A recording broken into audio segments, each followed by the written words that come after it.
مفتی صاحب بہت اہم سوال، یہ اس کی وضاحت کر دیں کہ جب انسان پریشانیوں کے دلدل میں ہو تو ان پریشانیوں کو اللہ کی آزمائش سمجھے یا اپنے گناہوں کا وبال سمجھے؟ دیکھو، اگر احساس ہو گیا نا کہ یہ پریشانیاں اللہ کی طرف سے ہیں اور مجھ سے گناہ بھی ہوئے، تو بس یہ احساس اس کی علامت ہے کہ یہ پریشانیاں اللہ کی نعمت بن کے آئی ہیں، عذاب بن کے نہیں آئی۔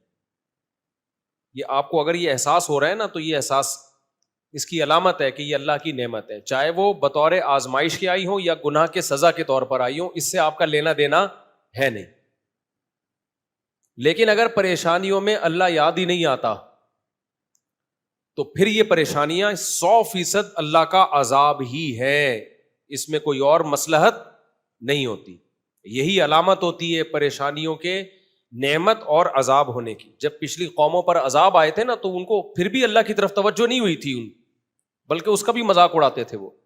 تو جو دین پہ نہیں چلتے، ان پہ جب پریشانی آتی ہیں، وہ اس کو نیچر کا حصہ سمجھتے ہیں اور اس کو وہ اللہ کی طرف سے سمجھتے ہی نہیں ہیں اور اللہ کی طرف مائل ہوتے ہی نہیں ہیں۔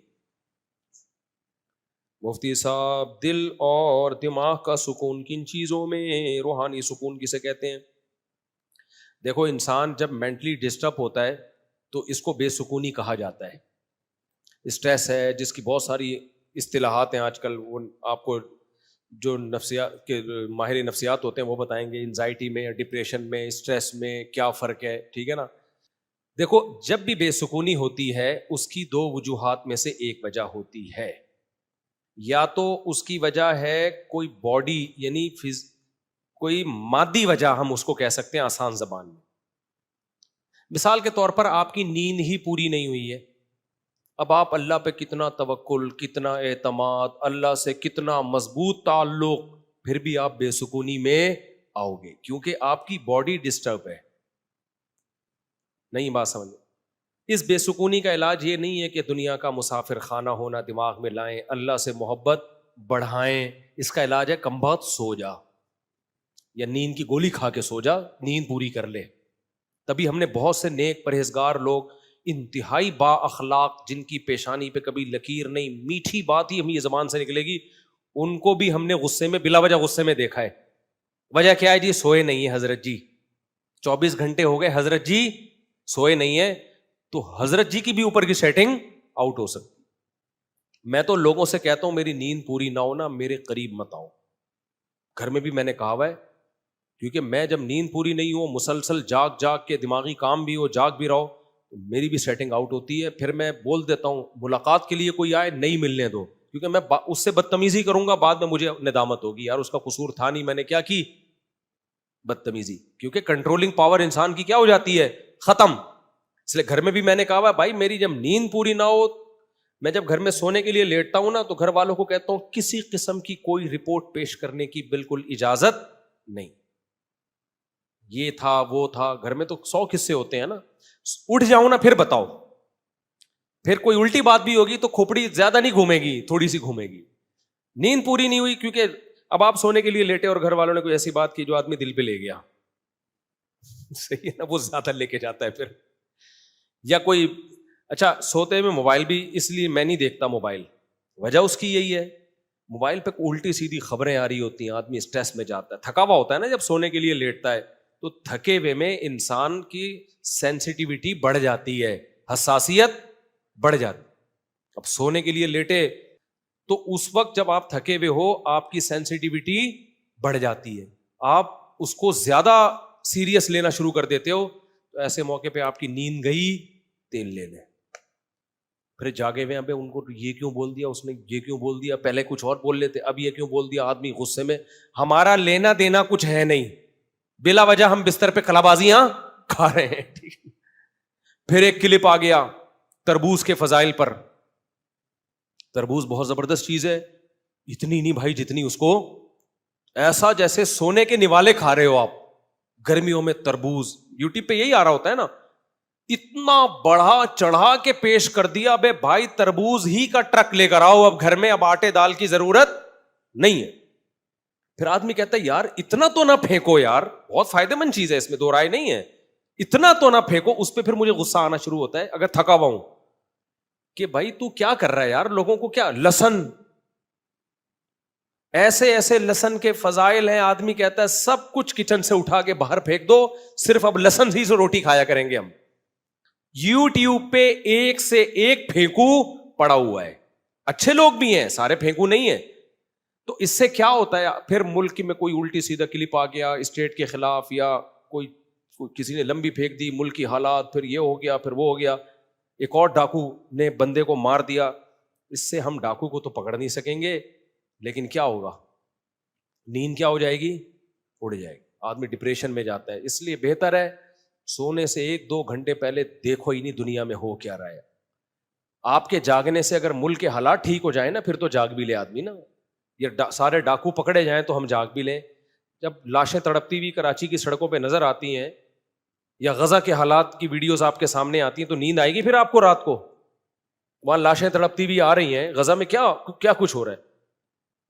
تو ہمارے جاگنے سے غزہ کے حالات تو ٹھیک ہوں گے نہیں, ہمارے اپنے حالات بھی کیا ہو جائیں گے, خراب ہو جائیں گے. نہ ہم کچھ کر بھی نہیں سکیں گے ان کے لیے, پھر جو تھوڑا بہت صحیح دماغ کے ساتھ کر سکتے وہ بھی نہیں کر پائیں گے. تو اس لیے اپنی نیند کو بہت کنٹرول کرنے کی کوشش کریں. بے خوابی سے جتنی اسٹریس, جتنی ڈپریشن, جتنے مسائل کھڑے ہوتے, طلاقیں ہوتی ہیں بے خوابی میں, پتہ ہے آپ کو. شوہر کئی راتوں سے جاگا ہوا ہے, بیگم کی تھوڑی سی بات پہ غصے میں طلاقیں نکال دی اس نے. آپ نے فجر کی نماز میں دیکھا ہوگا کہ لوگ تمیز سے بیٹھے ہوئے ہوتے ہیں, اگر امام 2 منٹ لیٹ بھی ہو جائے نا, کوئی پیچھے مڑ کے نہیں دیکھتا. ظہر میں کیا ہوتا ہے, 1 منٹ پہلے پیچھے مڑ کے دیکھ رہے ہوتے ہیں کہاں ہے امام. حالانکہ وہی سچویشن فجر میں ہوتی ہے, وہی ظہر میں ہوتی ہے, لیکن مقتدیوں کا جو ایٹیٹیوڈ ہے اس میں زمین اور آسمان کا فرق ہوتا ہے, فجر میں اور ظہر میں. امام لیٹ بھی ہو جائے نا, مقتدی تمیز سے بیٹھے ہوئے ہوتے ہیں, ذکر اذکار. وجہ کیا ہے, سو کے اٹھے ہوئے ہیں, اسٹریس اور ڈپریشن میں نہیں ہے. کہتے ہیں کوئی بات نہیں, اگر 2 منٹ لیٹ بھی ہو گیا تو کوئی قیامت نہیں آ جائے گی, تمیز سے سکون سے بیٹھے ہو. ظہر میں سکون نہیں ہوتا, نیندیں پوری نہیں ہوئی ہوتی, پیچھے مڑ کے دیکھ رہے ہوتے ہیں کہاں رہ گیا امام ہے بھائی. تو اس لیے ٹینشن کو دور کرنے میں سب سے پہلی جو چیز ہے وہ کیا ہے, ٹائم کی نیند. میں نے ابھی بیان میں بتایا نا, 11 بجے تک سو کے اٹھو گے نیند پوری نہیں ہوگی, چاہے سارا دن سوتے رہو. اللہ نے رات بنائی ہے سونے کے لیے, جلدی سو جلدی اڑ جاؤ. تو یہ ہے. اسی طرح جسم میں کوئی خرابی ہے, آپ کی کوئی تکلیف ہے, پین ہو رہا ہے بار بار, وہ بھی آپ کو اسٹریس میں رکھتا ہے, آپ کبھی بھی خوشی میں نہیں ہوتے. تو ٹینشن دور کرنے کے لیے اپنی صحت کا بہت زیادہ خیال رکھنا ضروری ہے.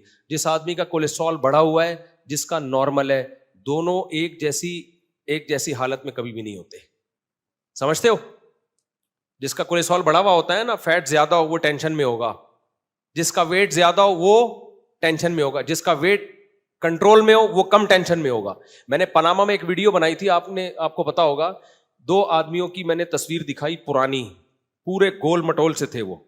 پھر انہوں نے آپریشن کروایا اور کتنے ہو گئے, آدھے سے بھی کم ہو گئے. آپ نے دیکھا ہوگا نا, پاناما میں ایک ولاگ بنایا تھا. آپ کو پتا ہے ان لوگوں نے ہمیں بتایا کہ ہم جب موٹے تھے ہر وقت ڈپریشن میں رہتے تھے ہم, اور جب ہم دبلے ہوئے ہیں نا تو باقی فائدے تو بعد میں, ذہنی سکون بہت ملا ہے ہمیں. کہہ رہے ہیں ایسا لگا جیسے نئی زندگی اللہ نے دے دی ہو. تو پوری باڈی کا انسان کے دماغ سے تعلق ہوتا ہے. تو اپنی صحتوں کا اسی وجہ سے میں کہتا ہوں بھائی تھوڑا خیال کرو, کھانے پینے میں کنٹرول کرو, بھاگو دوڑو, ایکسرسائز کرو, نیند پوری کرو. اس سے کیا ہوگا, آپ ڈپریشن میں بولو نا نہیں جاؤ گے. یہ ایک وجہ ہے. تو یہ وجہ تو کافر اور مسلم دونوں میں کیا ہے, کامن ہے. دوسری ایک وجہ ہے جو صرف مسلمان کو اللہ نے وہ پیکج دیا ہے, وہ پیکج غیر مسلم کے پاس نہیں ہے, وہ ہے روحانی وجہ. ہم چاروں طرف کے مسائل سے متاثر ہوتے ہیں, ہم دنیا سے دل لگا بیٹھتے ہیں, اللہ پہ اعتماد اور توکل نہیں ہوتا. یہ ساری چیزیں انسان کو ٹینشن دیتی ہیں. جس کا اللہ سے لنک ہوتا ہے, اللہ پہ اعتماد اور توکل ہوتا ہے, وہ بڑی بڑی ٹینشنوں کو بھی برداشت کر لیتا ہے. جس کا اللہ پر اعتماد اور توکل نہیں ہوتا, چھوٹی سی ٹینشن بھی خودکشی کرانے کے لیے کافی ہوتی ہے اس کو. جو دنیا سے دل لگاتا ہے, دنیا کو مسافر خانہ نہیں سمجھتا, میرے امریکہ والے ولاگ دیکھ کے ڈپریشن میں جاتا ہے کہ اتنا خوبصورت کنٹری, دنیا کے مسافر خانہ والے بیان اس نے سنے نہیں ہوتے, تو وہ صرف یہاں انڈا موڑ پہ رہ کے ڈپریشن میں جانے کے علاوہ اس کو کچھ بھی حاصل نہیں ہوتا. یار اتنا خوبصورت کنٹری اور ہم دیکھو کہاں پڑے ہوئے ہیں, یار دیکھو یہ تو دنیا ہے اور دیکھو ہم. ابے بھائی چھوڑ دے, جتنا بھی خوبصورت کنٹری ہو, جانا انہوں نے بھی قبرستان میں, جانا ہم نے بھی کہاں ہے, قبرستان میں. جگہ جی لگانے کی دنیا نہیں ہے, یہ عبرت کی جا ہے, تماشا نہیں ہے. ہوئے نامور بے نشاں کیسے کیسے, زمیں کھا گئی آسماں کیسے کیسے, کیسے کیسے مشہور لوگ تھے, نام و نشان مٹ گیا ان کا, اور بڑے بڑے آسمانوں کو زمینوں نے کھا کے ختم کر دیا. ایک دور تھا ان کا روب دبدبا, ان کے نام سے لوگ تھر تھر کانپا کرتے تھے. زمین نے کھا کے ایسا ملیا میٹ کیا کہ قبروں کے نشان بھی نہیں ملتے. تو میں اور آپ کس کھیت کی مولی ہیں؟ آج لوگ کہتے ہیں نا مفتی صاحب آپ اتنے مشہور ہو کے اب آپ چینج ہو گئے ہو. ابے ہمیں پتہ ہے جتنے بھی مشہور ہو جائیں, کتنے بھی لوگ گلے ملے, ہاتھ چومے, سیلفیاں لیں, کل ہم نے بھی کہاں جانا ہے بھائی, تھوڑے دنوں میں مرے ہوئے ہوں گے, جنازے پہ لیٹے ہوئے ہوں گے, چار پھٹے پہ لیٹ, میں تو سوتا بھی پھٹے پہ ہوں, مجھے گدوں پہ نیند ہی نہیں آتی. میں کہتا ہوں تھوڑا سا وہ والا پھٹا بھی یاد رہے گا ہمیں اس سے, پھٹے پہ سوتا ہوں نا میں تو مجھے یاد آتا ہے, فوراً جنازے کا پھٹا یاد آتا ہے. اپنے آپ کو بولتا ہوں دیکھ آج تو اس پھٹے پہ سو رہا ہے, کل ایک سچی مچی کے پھٹے پہ سوئے گا. سمجھتے ہو؟ پھر کیا ہوگا, دفن کر کے لوگ آ جائیں گے, 2-4 دن باتیں بنیں, کچھ مخالفین خوش ہو رہے ہوں گے, جو فینز ہیں وہ تھوڑا سا ہائے یار مفتی صاحب اتنا اچھا شادیوں پہ بیان کرتے تھے, اب کوئی نہیں رہا وہ بات, اب شادیوں پہ وہ والا بیان ہو ہی نہیں رہا. حالانکہ کرنا کرانا تم لوگوں نے پھر بھی کچھ نہیں ہے یار, وہ لک ہی نہیں آ رہا جو مفتی صاحب جو کرتے تھے. 2-4 دن کے بعد قصہ ختم, اولاد بھول جاتی ہے, باپ کے جنازے پہ ایسے رو رہے ہوتے ہیں جیسے ان کے ساتھ ہی جانا چاہتے ہیں, 3-4 دن کے بعد ویلیاں لگا رہے ہوتے ہیں. میں نے دیکھا ہے, میں اکثر بیان میں بتاتا ہوں, ایک لڑکا میرے پاس آیا, میرا باپ مر گیا ہے, اچانک جوانی میں ان کے ابا ہارٹ اٹیک سے فوت ہوئے, اتنی ڈپریشن میں وہ لڑکا, میں اس کو تسلیاں دے رہا ہوں, نہیں یار المسافر خانہ ہے دنیا, سب نے جانا ہے. وہ کہہ رہا ہے یار میرے باپ نے رات میرے ساتھ بیٹھ کے بہت محبت تھی اس کو, یہ اچھی بات ہے, ابا سے آج کل کس کو محبت ہوتی ہے, اس کو بڑی محبت تھی, بڑا لگاؤ تھا. چوتھے دن ایسا گھوم رہا ہے پھر رہے جیسے کوئی کچھ غم ہی نہ ہوا ہو. تو اتنی جلدی دنیا بھولتی ہے, تو پھر آدمی شہرت اور ہاتھ پاؤں چومنے اور ان چیزوں سے اگر دل دے بیٹھے ان چیزوں کو, تو اس کے پرلے درجے کے احمق اور بے وقوف ہونے کی علامت. تو اس لیے دنیا سے زیادہ متاثر بھی نہ ہو, دنیا کو زیادہ لفٹ بھی مت کراؤ, انجوائے کرو, لفٹ نہیں کراؤ زیادہ. سمجھ رہے ہو کہ نہیں سمجھ رہے؟ تو اس لیے یہ چیز کافر کے پاس نہیں ہے, لہذا تھوڑی سی ٹینشن ہوتی ہے, وہ کس میں چلا جاتا ہے, اسٹریس میں اور ڈپریشن میں. مسلمان نہیں جاتا کیونکہ اس کا تعلق کس سے ہے, اللہ سے. تو جس بھائی نے پرچی لکھ کے دی ہے نا سکون کا طریقہ, تو ایک تو اللہ سے دل لگاؤ بھائی, یہ روحانی وجہ ہے سکون حاصل کرنے کی, اور دوسرا چیک اپ بھی کراؤ, کوئی اوپر کوئی فالٹ والٹ تو نہیں چل رہا کہیں, صحیح ہے نا. وہ اسکرو پانا لے کے ڈاکٹر کیا کر دے گا, اس کو سیٹنگ پہ لے آئے گا, اس کو بھی ٹھیک. دونوں چیزیں ہوں گی تو پھر سیٹ ہوگا معاملہ.